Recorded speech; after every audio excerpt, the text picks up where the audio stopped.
Bacaan liturgi Selasa, 30 Januari 2024. Hari biasa pekan biasa keempat.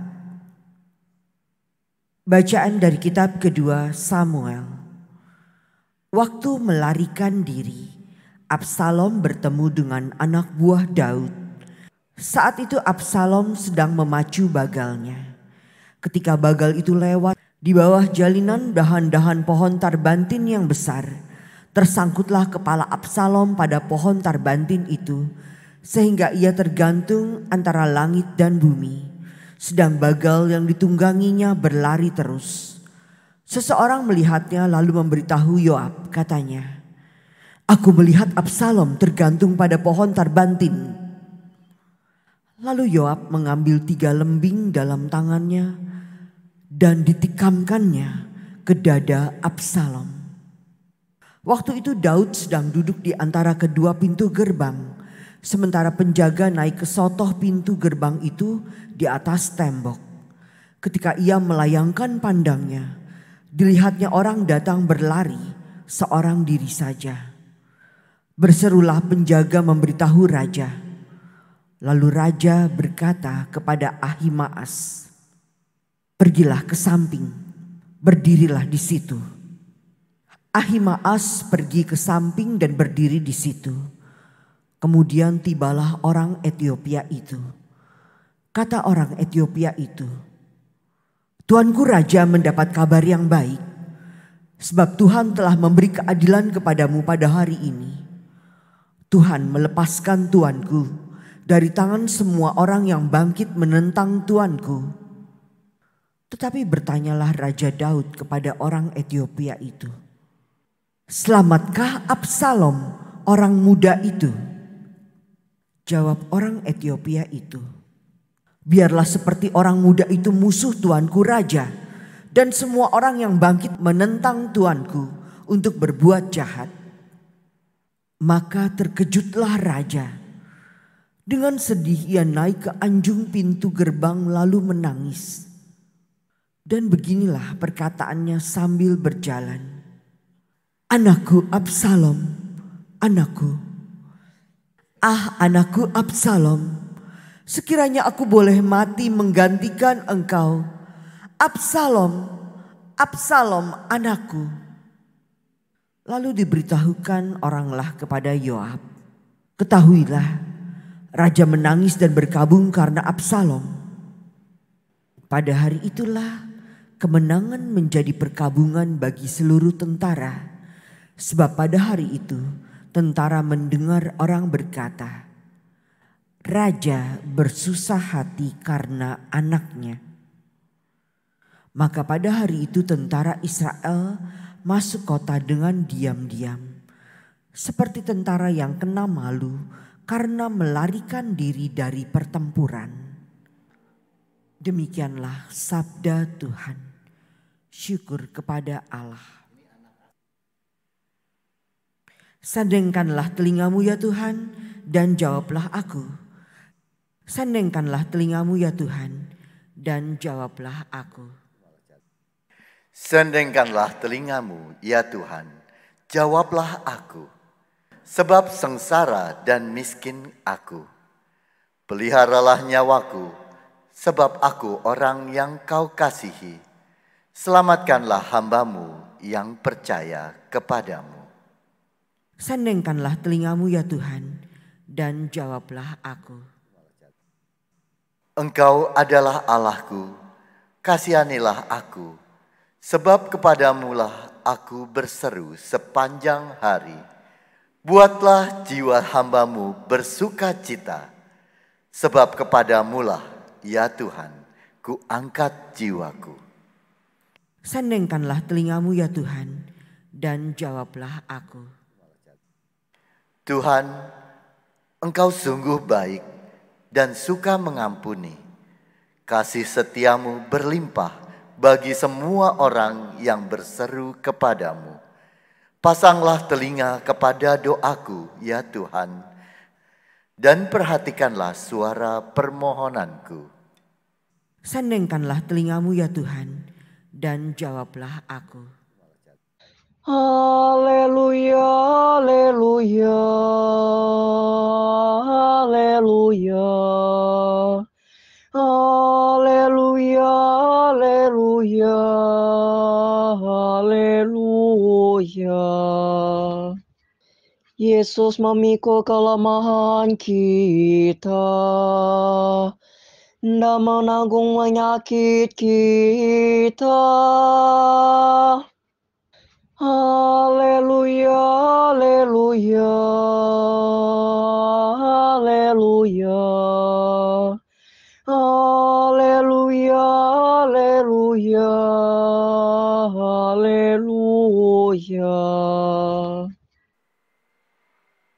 Inilah Injil suci menurut Markus. Dimuliakanlah Tuhan.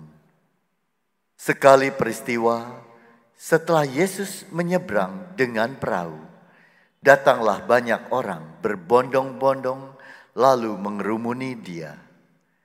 Ketika itu, Yesus masih berada di tepi danau.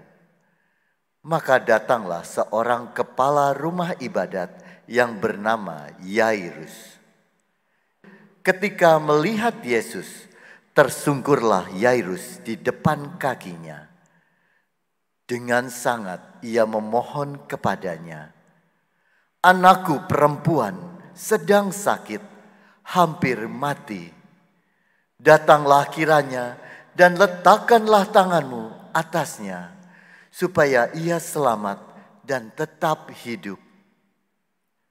Lalu pergilah Yesus dengan orang itu. Orang banyak berbondong-bondong mengikuti Dia dan berdesak-desakan di dekatnya. Adalah di situ seorang perempuan yang sudah 12 tahun lamanya menderita pendarahan. Ia telah berulang-ulang diobati oleh berbagai tabib sampai habislah semua yang ada padanya. Namun sama sekali tidak ada faedahnya. Malah sebaliknya keadaannya makin memburuk. Dia sudah mendengar berita-berita tentang Yesus. Maka di tengah-tengah orang banyak itu, ia mendekati Yesus dari belakang dan menjamah jubahnya. Sebab katanya, "Asal ku jamah saja jubahnya, aku akan sembuh." Sungguh, seketika itu juga berhentilah pendarahannya dan ia merasa badannya sudah sembuh dari penyakit itu. Pada ketika itu juga Yesus mengetahui bahwa ada tenaga yang keluar dari dirinya, lalu berpaling di tengah orang banyak dan bertanya, "Siapa yang menjamah jubahku?" Murid-muridnya menjawab, "Engkau melihat sendiri bagaimana orang-orang ini berdesak-desakan dekatmu. Bagaimana mungkin engkau bertanya, 'Siapa yang menjamah aku?'" Lalu Yesus memandang sekelilingnya untuk melihat siapa yang telah melakukan hal itu. Maka perempuan tadi menjadi takut dan gemetar sejak ia mengetahui apa yang telah terjadi atas dirinya. Maka ia tampil dan tersungkur di depan Yesus. Dengan tulus ia memberitahukan segala sesuatu kepada Yesus. Maka kata Yesus kepada perempuan itu, "Hai anakku, imanmu telah menyelamatkan engkau. Pergilah dengan selamat dan sembuhlah dari penyakitmu." Ketika Yesus masih berbicara, datanglah orang dari keluarga kepala rumah ibadat itu dan berkata, "Anakmu sudah mati. Apa perlunya lagi engkau menyusahkan guru?" Tetapi Yesus tidak menghiraukan perkataan mereka dan berkata kepada kepala rumah ibadat, "Jangan takut, percaya saja." Lalu Yesus tidak memperbolehkan seorang pun ikut serta kecuali Petrus Yakobus, dan Yohanes, saudara Yakobus. Dan tibalah mereka di rumah kepala rumah ibadat. Dan di sana Yesus melihat orang-orang ribut, menangis dan meratap dengan suara nyaring. Sesudah masuk, Yesus berkata kepada orang-orang itu, "Mengapa kamu ribut dan menangis?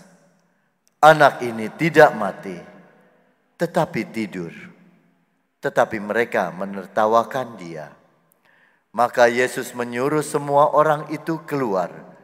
Lalu ia membawa ayah dan ibu anak itu dan mereka yang bersama-sama dengan Yesus masuk ke dalam kamar anak itu. Lalu dipegangnya tangan anak itu. Katanya, "Talita kum," yang berarti, "Hai anak, aku berkata kepadamu, bangunlah." Seketika itu juga anak itu bangkit berdiri dan berjalan. Sebab umurnya sudah 12 tahun. Semua orang yang hadir sangat takjub. Dengan sangat Yesus berpesan kepada mereka supaya jangan seorang pun mengetahui hal itu. Lalu ia menyuruh mereka memberi anak itu makan. Demikianlah sabda Tuhan. Terpujilah Kristus.